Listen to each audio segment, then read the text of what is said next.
Bonjour, Marc-William Mathieu, nous entrepreneurs. Nous avons aujourd'hui le plaisir de recevoir Jérémy Ornus. Bonjour Jérémy. Bonjour, Marc William. Bonjour. Alors Jérémy, tu vas nous parler un peu de ton métier parce que je t'avoue que c'était un métier que je ne connaissais pas. C'est partie de Oui. ces métiers qui sont assez rares, un peu artistiques, un peu artisanaux et qui en même temps la technologie permet de faire avancer. Est-ce que tu peux nous expliquer ce que fait ton entreprise Black Foundry? Alors, tout à fait. Black Foundry, donc c'est une fonderie, comme on dit en français, fonderie typographique. Ce terme fonderie vient de la fonte des caractères en plomb, donc de Ouais. l'imprimerie. Aujourd'hui, on fait tout en numérique, évidemment, tout sur ordinateur, et c'est effectivement un mélange de d'art et de science parce que ça demande de la précision, de la technique. Et aujourd'hui, ce sont des logiciels, hein, c'est vraiment, c'est tout informatisé. Donc, on fabrique du logiciel autant que de la création artistique ou design. Ouais. Alors, ok, qui sont tes clients en fait? Alors, on a deux aspects. Le côté retail, c'est-à-dire vraiment la vente en ligne où les gens peuvent acheter des licences. Donc, on vend des licences comme du logiciel, vendre des licences D'accord? d'utilisation pour ces polices, qui peuvent être achetées en fonction de l'usage. Le prix de la licence varie en fonction de l'usage. D'accord. Et l'autre aspect, c'est le côté custom. Donc, c'est de la création sur mesure, comme on se ferait un costume sur mesure. Les marques, du coup, euh, demandent de mettre en forme leur image à travers la typographie avec une police de caractère spécifique sur mesure qui correspond à leur valeur, à leur voix, etc.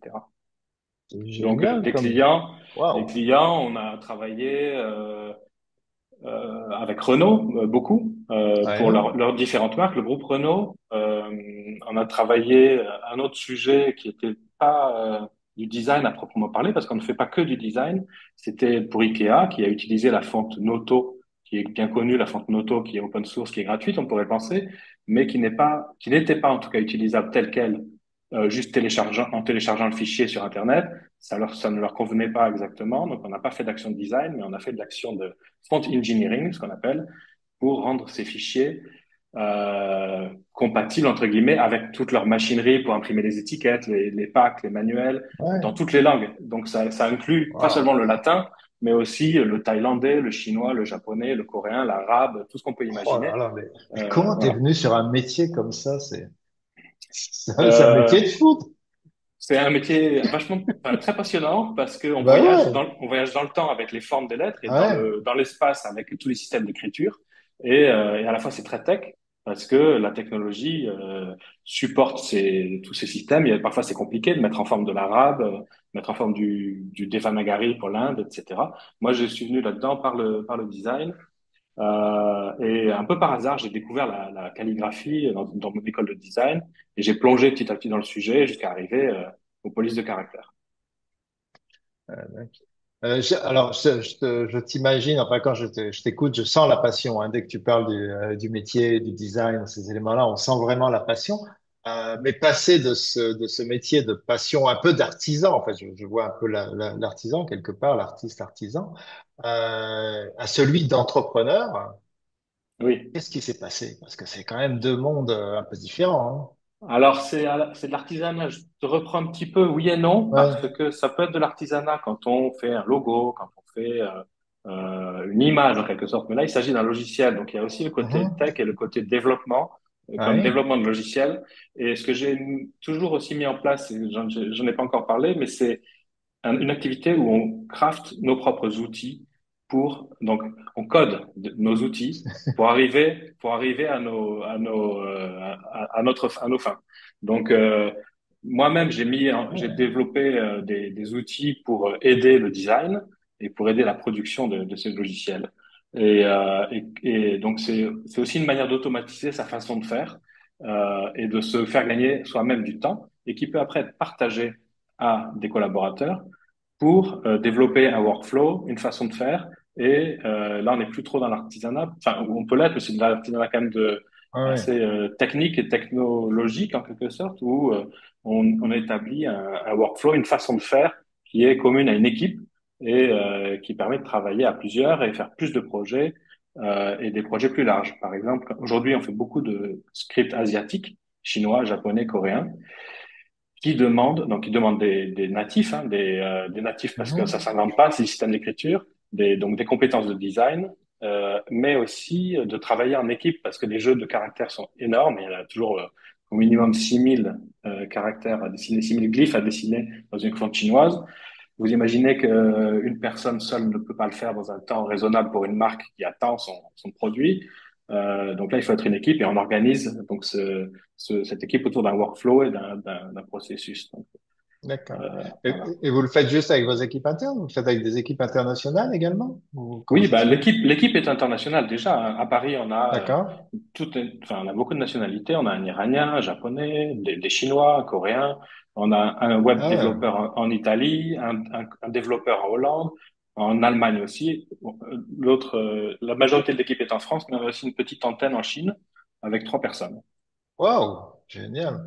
Bah alors juste, alors parle-nous un peu de ton expérience entrepreneuriale. Alors déjà, première question, entre l'idée que tu avais au démarrage quand tu as décidé d'entreprendre et là où tu en es aujourd'hui, ce qui a été fait, ce que le marché demande, est-ce qu'il y a des modifications? Parce que quand même, la techno évolue tellement vite, on se dit, bon, il y a forcément des adaptations qui doivent se faire en cours de route. Tu peux nous parler un peu de ça?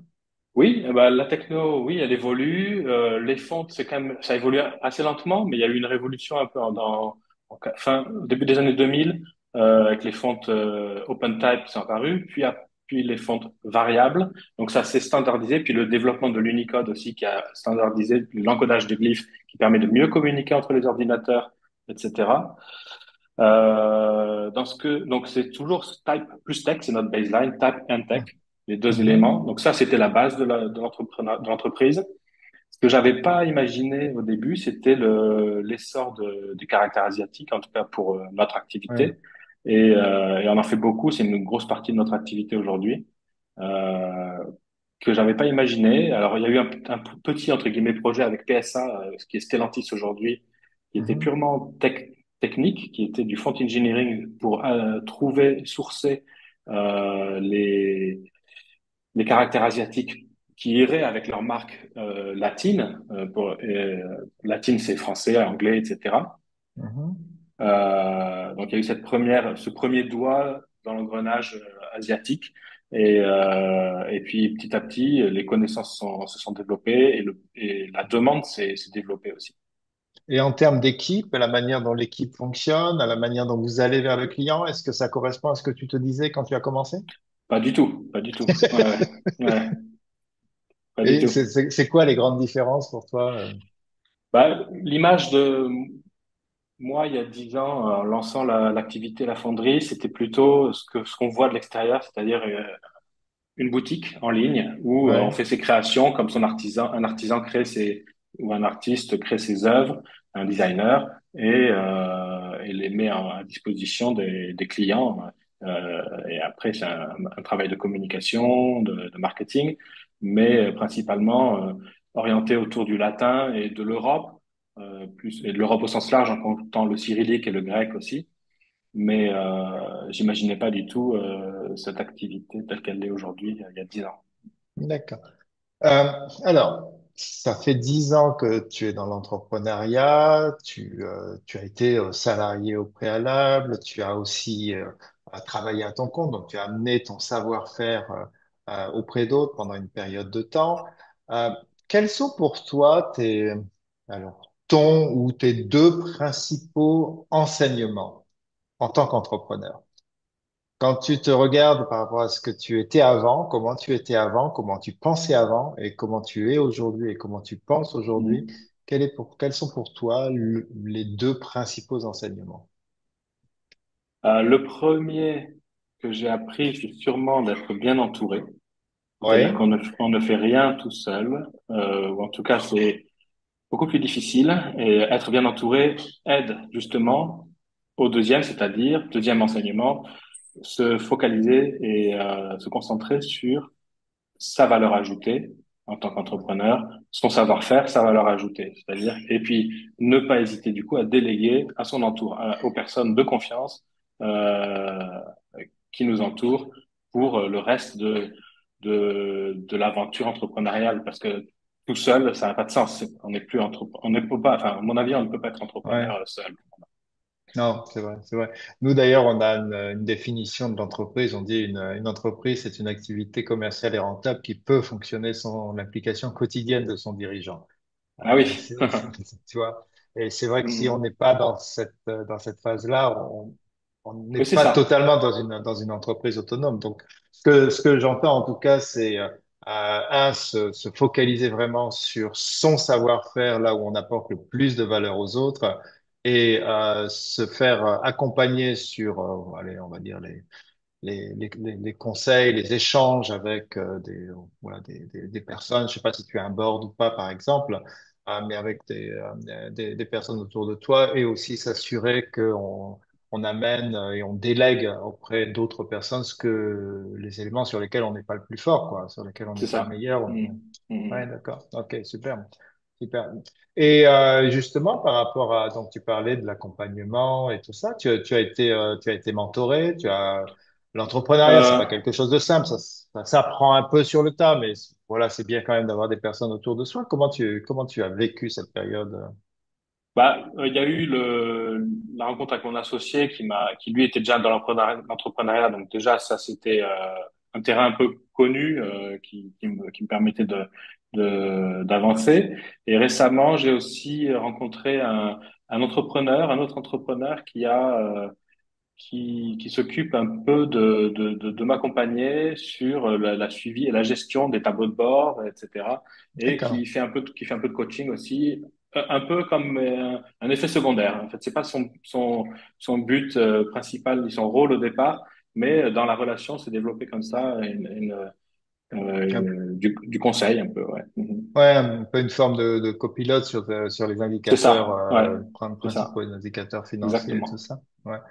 Euh, Alors souvent l'entrepreneuriat, c'est source d'énormément de plaisir. C'est aussi souvent source d'un certain nombre de challenges.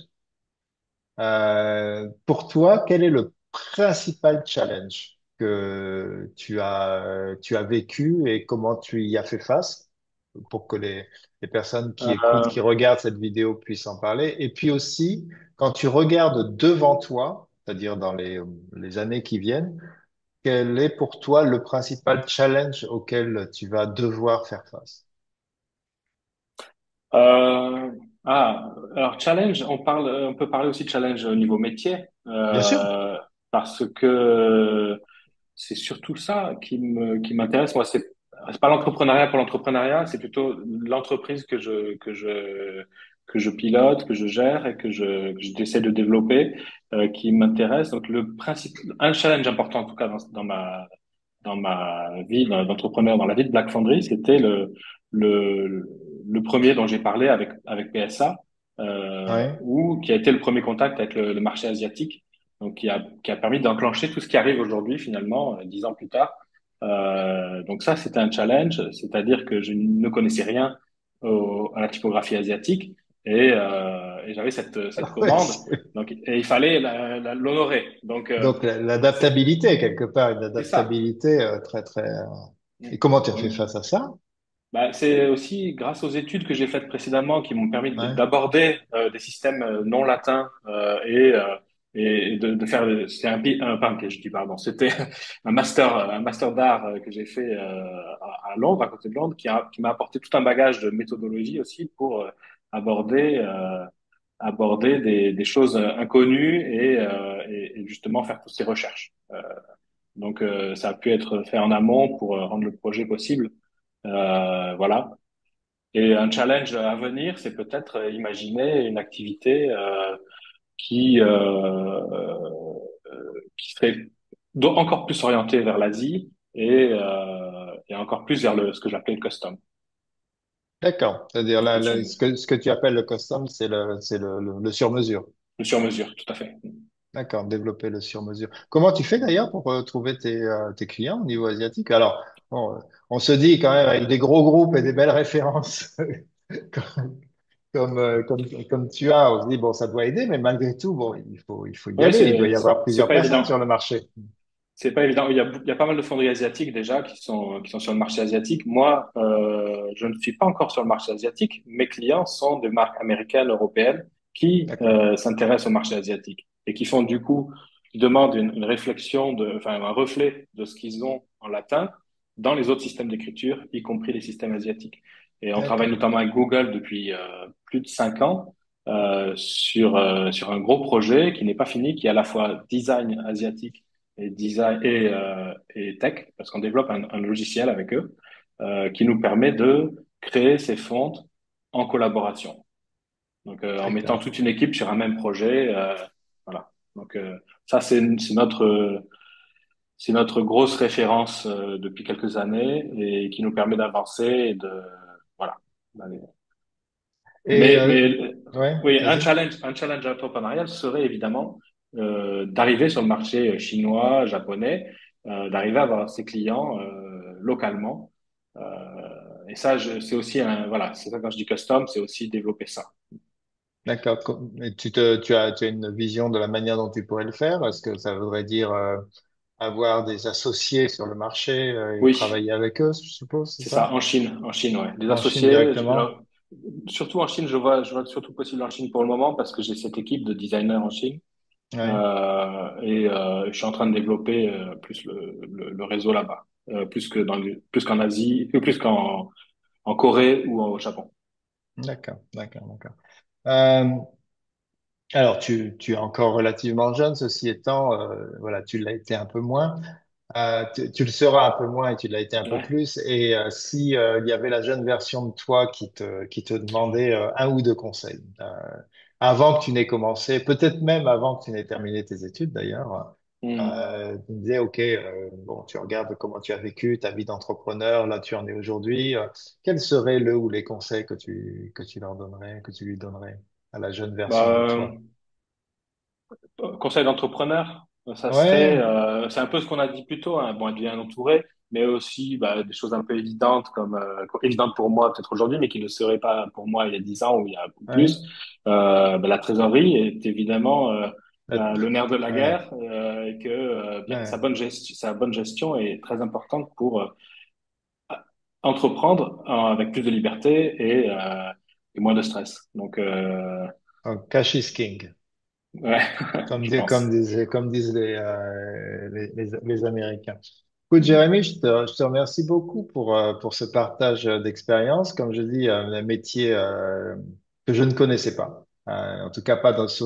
Alors, j'imaginais Avec hein, plaisir. les fonderies à l'époque de Gutenberg avec les gros trucs. Et puis, c'était amusant quand je t'entendais parler tout à l'heure à un moment donné, tu parlais de typo, mais après, tu parlais de font, puisque tu utilises le Hmm. terme en anglais. Je me suis dit, mais tiens, est-ce qu'il y a un lien entre font et le fait d'avoir la fonderie, est-ce que d'un point de vue étymologique, c'est la même origine Oui, ou ouais, ouais, tout à fait. En tout cas, c'est un plaisir de partager cette expérience et mon métier. Effectivement, fonte, oui, ça vient de fondre, le verbe fondre. Et en anglais, ça vient de l'anglais aussi. Enfin, ce serait melt en anglais, mais ça s'est propagé jusqu'en anglais, d'accord. foundry. Ah ouais, Voilà. ah ben, en tout cas, j'ai appris cet élément-là aujourd'hui. Jérémy, merci encore beaucoup. On entend bien Merci. tes challenges, un beau métier, un beau développement déjà, et puis presque l'ONU juste à l'intérieur d'une entreprise, hein, parce qu'il y a des gens de presque tous les pays. C'est assez fou. Et en tout cas, belle continuation à toi. Merci Merci beaucoup. beaucoup. Merci. Au revoir. Non, comment tu as vécu cette expérience? Bon, Ça très va? bien. Ça s'est bien passé. Non, Ouais. parce qu'au début, tu m'avais l'air un petit peu, j'avais l'impression que tu te disais, oh là là, ça va être quoi ce truc? Oh, on me le fait tout de suite. Ouais, ouais, ouais. Non, non, Non, mais c'est non, bien, c'est tout. c'est Ouais, spontané. ouais, J'espère que je m'en ouais. suis bien sorti, que Oui, ce très bien, sera. très bien, très Hmm. bien, très bien. Très bien. Non, non, c'est super intéressant. Alors, c'est vrai, on entend beaucoup, hein, quand tu parles, la passion du métier. Mhm. Oui, c'est ça. Peut-être plus que Que l'entrepreneuriat. l'entrepreneuriat. Ouais, Ouais, ouais. ouais, ouais. Et ce qui est Oui. intéressant aussi, parce qu'il y a beaucoup de gens qui sont comme ça, hein. Mais c'est Hmm. intéressant.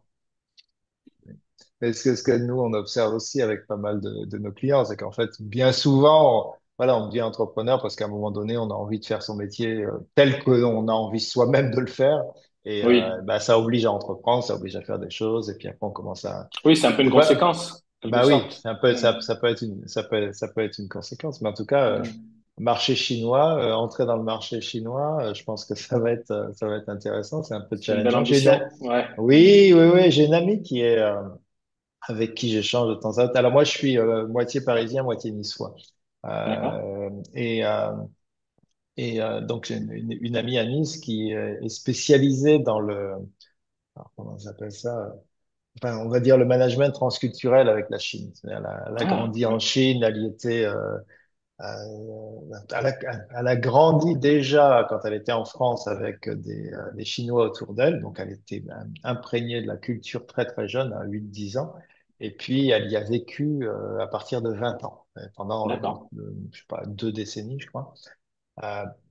Euh, quand elle m'explique les différences en matière de pensée, la manière dont ils réfléchissent. Tout à l'heure, quand tu me parlais de tes caractères, je me souvenais d'un truc où elle m'avait essayé de me faire des cours sur expliquer comment est-ce qu'ils structurent leur caractère, et tout ce qu'ils disent, Mm. comment ils les apprennent. C'est Je un me autre dis, monde, hein, c'est waouh, ça, c'est passionnant. ah, Mm. c'est un autre monde, c'est complètement une autre manière de vivre les choses et avec moi ma sensibilité. Alors j'ai fait une partie de mes études, j'ai toujours travaillé pour des structures plutôt anglo-saxonnes, américaines, Mm. principalement. Ouais, c'est des manières très différentes de penser et de voir le monde. Mais c'est super Mm. intéressant. En tout cas, c'est un très, Ouais. très beau challenge. Donc, on va te faire un mail de suivi. Je pense que d'ici la semaine prochaine, tu auras la vidéo montée. On a encore eu malheureusement quelques... Enfin, en tout cas, c'est peut-être moi qui ai des problèmes dans mes écouteurs. Mais j'ai eu Ah l'impression qu'il oui, y a eu à certains mais moi moments aussi, quelques... là. Ouais, Toi j'entends des aussi? clics-clics, mais c'est bizarre Ah parce que je ouais, regarde les batteries de mon truc sont à 90%, donc ouais. c'est curieux. Ouais. Ouais. Bon, ça peut arriver. La techno ne peut pas être parfaite Mm. à tout moment. Euh, donc vous êtes gare de l'Est, gare du Nord. Ok. Oui, c'est ça, rue du Faubourg Euh, Saint-Denis, parce que très calme. ouais, bah, c'est pas, alors, pourquoi le choix de ce quartier? Ou parce que tu y étais toi déjà? Ou parce que c'est un quartier où Non, il y a, j'y habite pas, mais on était. Ah, non, il n'y a pas de facilité choix d'accès? particulier. Ouais, Non? c'est bien, c'est D'accord. facile Ok. d'accès, mais c'est facile d'accès quand le collègue Quand il y a les deux hollandais gares? vient. Ouais, Voilà, quand il y a ouais, les gares. Ouais. ouais. D'accord. Ok. Mais bon, l'équipe fait aussi pas mal de télétravail hein, depuis Covid. On connaît tout ça. Donc, on a à peu près 97, 96, 97 mètres carrés ici, mais Mhm. on n'est pas, on n'est jamais 10 en même temps. Donc, les gens vont et viennent en fonction ils travaillent aussi à la maison un petit peu parce qu'ils Ouais. trouvent ça bien Tu m'as confortable. fait sourire. Je me suis dit, ça, c'est le vrai Parisien, là. Il compte vraiment le mètre carré, 96, 97. Il va pas me dire 100, il va pas me dire, on a à peu près 100 mètres carrés. Non, non, c'est C'est au prix au du mètre. mètre carré, faut faire attention. Ça fait une C'est grosse vrai. différence. Bon, en tout cas, merci beaucoup et puis j'espère à bientôt. À bientôt. Merci. Ok, ciao. Au revoir.